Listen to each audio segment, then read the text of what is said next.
అంటే సాలూరు మండలం, పాచిపట్ట మండలం, మంతూరు మండలం వాటికి 31 ఇచ్చాం. ఇంకా మనకు 70 రెడీగా ఉన్నాయి. ఆ 70 కూడా మీకు 15 రోజుల్లో శాంక్షన్ చేసి పెడతాం. ఏ గ్రామానికి కూడా తాగడానికి నీళ్లు లేవు అనే మాట ఇక్కడ నుంచి వినిపించకూడదు. అలాంటి ఏమంటే దయచేసి నాకు తెలియజేయండి. రండి, నేను ఏ పార్టీ అయినా పట్టించుకోను.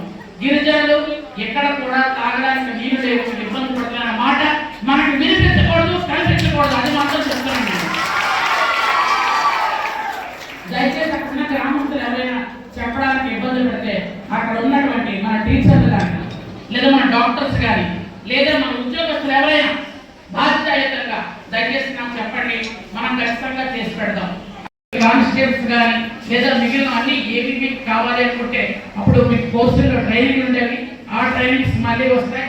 అన్నిటికన్నా ముఖ్యమైనది మనం జాతీయ స్థాయిలో గుర్తింపు పొందాం గిరిజన గర్భిణీ వసతి గృహం. మీ అందరికీ తెలుసు, వైడీసీ బిల్డింగ్ లో ఉండేది.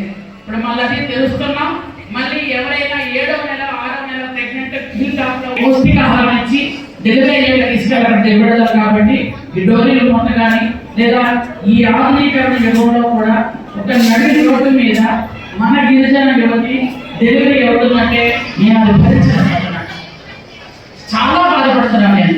ఎందుకంటే ఏదో ఒక కుక్కలు, గాడులు, పిల్లులు ఇలాంటి జంతువులన్నీ బయట డెలివరీ అవుతున్నాయి.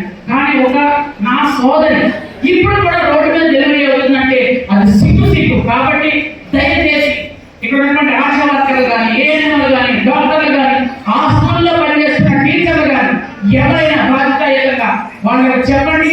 2 నెలల్లో 3 నెలల ముందు తీసుకురండి.